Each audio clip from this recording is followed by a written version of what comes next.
नमस्कार मैत्रिणींनो, स्वागत आहे तुमचं आपल्या चॅनलमध्ये, ज्याचं नाव आहे संगीता क्रिएशन्स 14-19। आजच्या व्हिडिओमध्ये आपण पाहणार आहोत साडीला पिको फॉल करण्याची सोपी पद्धत। साडीला पिको फॉल करताना सगळ्यात महत्त्वाचा पार्ट असतो म्हणजे साडीचा पिको सरळ होणं। पदराच्या बाजूने आणि मागच्या नेसत्या बाजूने साडीचा सरळ पिको व्हावं करण्यासाठी साडी या पद्धतीने सरळ जमिनीवर अंथरून घ्यायची आहे। एका लाईनमध्ये सरळ कात्री पकडून कटिंग करायचे आहे। धागा काढून सुद्धा कटिंग करता येते, पण धागा काढून बऱ्याच वेळा प्रत्येक साड्यांना सरळच धागे असतात असं नाही, त्यामुळे ही सोपी पद्धत आहे। सरळ साडी जमिनीवर अंथरून घ्यायची आहे आणि एका सरळ लाईनमध्ये कात्री पकडून सरळ कटिंग करायचं आहे। या पद्धतीने जर कटिंग केलं तर साडीचं सरळ कटिंग होतं आणि शिवाय पिकोसुद्धा सरळ होतो। तर पहा, आता इकडे मी पदराच्या बाजूने कटिंग करून घेतलं होतं, त्यानंतर मागच्या बाजूने सुद्धा मी इथे कटिंग करून घेते आणि मग आपण करूया साडीला पिको। मागच्या बाजूने सुद्धा पहा, या पद्धतीने साडी जमिनीवर सरळ अंथरून घेतलेली आहे आणि एका सरळ लाईनमध्ये कात्री धरून या पद्धतीने सरळ कटिंग करून घेतलेलं आहे। चला तर आता पिको करताना आणि फॉल लावताना काही गोष्टी महत्त्वाच्या आहेत। तर सगळ्यात महत्त्वाची गोष्ट म्हणजे फॉल जो आहे तो अगोदर धुवून वाळवून व्यवस्थित इस्त्री करून घ्यायचा आहे आणि मगच तो साडीला लावायचा आहे। फॉल साडीला धुवून लावला तरच व्यवस्थित साडीला फिनिशिंग राहते, कारण फॉल हा कॉटनचा असतो आणि धुतल्यानंतर तो अकसतो, म्हणून फॉल धुवूनच लावायचा।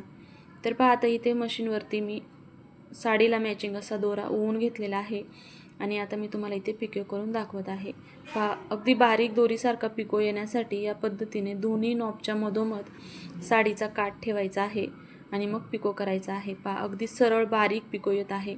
तर अजून एक महत्त्वाची गोष्ट म्हणजे पिको करताना हे पहा, मी जसं व्हिडिओमध्ये दाखवत आहे तसं साडी हलक्या हाताने पुढे खेचायची आहे, त्यामुळे खरं तर पिको बारीक येतो। जर तुम्ही नॉर्मल आहे अशी साडी सोडली, पुढे खेचली नाही तर पिको जाडसर होणार, म्हणून तुम्हाला जर बारीक पिको हवा असेल तर साडी सरळ हलक्या हाताने पुढे खेचून घ्यायची आहे।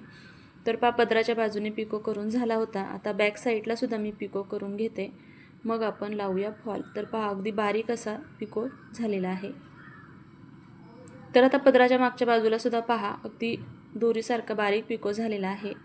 त्यानंतर आता लावूया फॉल। आता फॉल लावताना बॅक साईडला मार्जिन किती सोडायचं, तर फॉल लावताना मागच्या बाजूला तुम्ही 11 ते 13 इंचापर्यंत मार्जिन सोडू शकता। मी इथे 11 इंच एवढी मार्जिन घेतलेली आहे आणि हा जो फॉल आहे हा व्यवस्थित धुवून वाळवून इस्त्री करून घेतलेला आहे। आता फॉल लावताना फॉलची सुद्धा उलटी आणि सरळ बाजू पाहून घ्यायची आहे। ज्या बाजूने ओपन असतं ती बाजू उलटी असते आणि हे पहा, पूर्ण वरच्या बाजूने हातशिलाईसारखा धागा असतो तो सुईची बाजू। मग उलटी बाजू जी आहे ती साडीच्या आणि फॉलच्या मधोमध येईल या पद्धतीने ठेवायची आणि सुईची बाजू पहा या पद्धतीने वरच्या बाजूने ठेवायची आहे।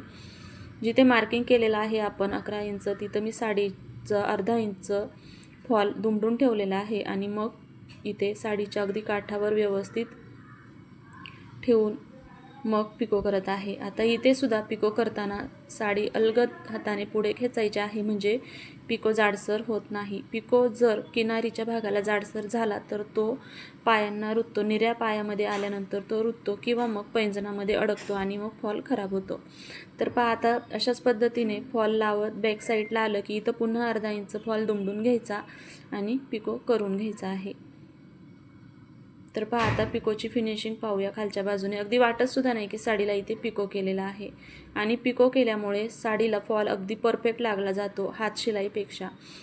तर आता साडी मी सरळ जमिनीवर अंथरून घेतलेली आहे। अशा पद्धतीने साडी मी सरळ जमिनीवर अंथरून घेते। तुम्ही पाटावर किंवा मशीनवर लावत असाल तर खूप वेळ लागतो, पण या पद्धतीने साडी जमिनीवर अंथरून घेतली तर अगदी 2 मिनिटांमध्ये हातशिलाई करून होते। आता हातशिलाई करताना वरच्या बाजूने 1/4 इंच मार्जिन आणि खालच्या बाजूने सुईच्या टोका एवढं मार्जिन ठेवायचं असतं, म्हणून मी तुम्हाला हे मार्किंग करून दाखवत आहे। तर पहा, आता इथे आपण हातशिलाई करून घेऊया। हातशिलाई करताना दोरा शक्यतो अखंड घ्यायचा आहे, म्हणजे 2-2.25 मीटर फॉल असतो तर आपण 2.5 मीटर एवढा दोरा घ्यायचा आहे, म्हणजे तो दोरा पुरतो आणि फॉलसुद्धा अखंड लावला जातो। त्यामुळे साडीला फॉल करताना नेहमी अखंड दोरा वापरा।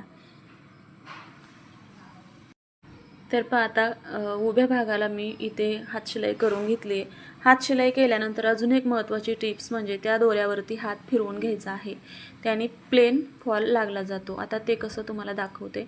तर पहा या पद्धतीने अगोदर 7 ते 8 टाके तुम्ही एका वेळेस घेऊ शकता आणि ते घेतल्यानंतर दोरा पुढे ओढायचा आहे आणि मग प्लेन या पद्धतीने हात फिरवून घ्यायचा आहे. तर पूर्ण साडीला मी याच पद्धतीने हातशिलाई करून घेते.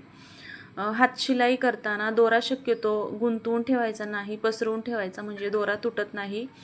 आणि मग या पद्धतीने पूर्ण साडीला हातशिलाई करून घ्यायची. आता बॅक साईडला हातशिलाई करत आल्यानंतर बॅक साईडला इथे दोऱ्याला गाठ देणं अत्यंत महत्त्वाचं आहे. नाहीतर मग हळूहळू करून जर दोरा ओपनच ठेवला तर हळूहळू करून तो निघतो आणि फॉलसुद्धा निघला जातो. म्हणून बॅक साईडला सुरुवातीला तर आपण दोऱ्याला गाठ दिलेलीच असते, तसंच बॅक साईडला आल्यानंतर सुद्धा 2-3 व्यवस्थित टाके घालून घ्यायचे म्हणजे फॉल व्यवस्थित लागला जातो. तर चला पूर्ण साडीला फॉल लावून झालेला आहे आणि फायनली आपली साडी तयार आहे. तर चला पाहूया. तर पहा पूर्ण साडीला फॉल लावून झालेला आहे आणि व्हिडिओ जर तुम्हाला आवडला असेल तर व्हिडिओला लाईक करा, शेअर करा आणि आपल्या चॅनलवरती असताल तर नवीन तर चॅनलला सबस्क्राईब नक्की करा. चला तर भेटूया उद्याचे व्हिडिओ. तोपर्यंत आजचा व्हिडिओ पूर्ण पाहिल्याबद्दल धन्यवाद. श्री स्वामी